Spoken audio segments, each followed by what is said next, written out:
अस्सलाम वालेकुम।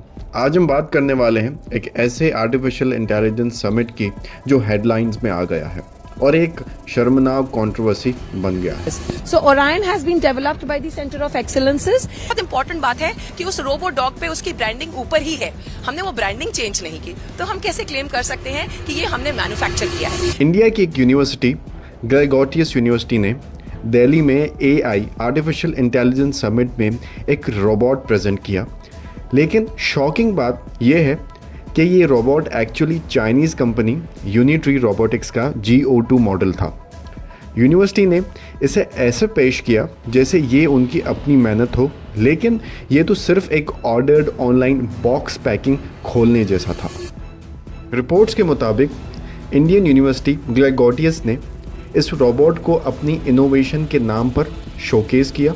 Social media और टेक सर्कल्स में ये केस वायरल हो गया और लोग अब खुलकर सवाल कर रहे हैं, क्या इंडिया की यूनिवर्सिटीज़ इतनी खोखली हो गई हैं कि उनके पास दिखाने के लिए अपनी एक ओरिजिनल चीज़ तक नहीं। इन लोगों से सरकार ने इनका स्टॉल खाली करा दिया AI इम्पैक्ट समिट में।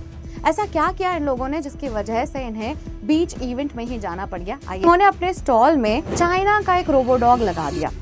AI समिट जैसे प्लेटफॉर्म का पर्पस असली इनोवेशन दिखाना होता है, लेकिन यहाँ सिर्फ चीप मार्केटिंग और फ्रॉड सामने आ गया। ये इंसिडेंट इंडियन रिसर्च इकोसिस्टम की एक कड़वी सच्चाई दिखाता है।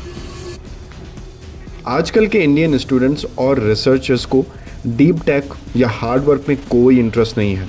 उन्हें सिर्फ वायरल होना है और फेक फोटोकॉपीज चाहिए। अगर वो एक फॉरेन रोबोट खरीद कर उस पर अपना स्टिकर लगा देते हैं तो वो साइंटिस्ट नहीं बल्कि सिर्फ नकलबाज सेल्समैन हैं। ये लेज़ीनेस और शॉर्टकट्स लेने की गंदी आदत इंडिया की रेपुटेशन को इंटरनेशनल लेवल पर मिट्टी में मिला रही है। जब इंडियन स्टूडेंट असली इन्वेंशन के बजाय ऐसे थ्योरेटिकल स्टंट्स को सक्सेस मानते हैं तो उनकी प्रोग्रेस सिर्फ एक दिखावा रह जाती है। सच तो ये है कि चाहे बॉलीवुड मूवीज़ हों या टेक्नोलॉजी, इंडिया माहिर है कॉपी करने में। इनका पूरा सिस्टम सिर्फ दूसरों का माल उठाकर अपना स्टिकर लगाने में उस्ताद है। जब एक इंडियन एजुकेशनल इंस्टीट्यूशन रिसर्च के बजाय रीब्रांडिंग और प्लेजरिज्म पर उतर आए तो समझ लीजिए वहाँ असली टैलेंट की बहुत कमी है। क्या इंडियन एकेडमिया में सिर्फ शेमफुल कॉपी पेस्टिंग ही बची है? क्या वहाँ के स्टूडेंट्स को सच्चाई से ज़्यादा हॉलो पब्लिसिटी और फेक रिकग्निशन का नशा है? अब डिबेट ये है, क्या ये सिर्फ एक मार्केटिंग फेल है या फिर इंडियन यूनिवर्सिटीज़ की मोरल और इंटेलेक्चुअल दिवालियापन? आपका क्या ख्याल है?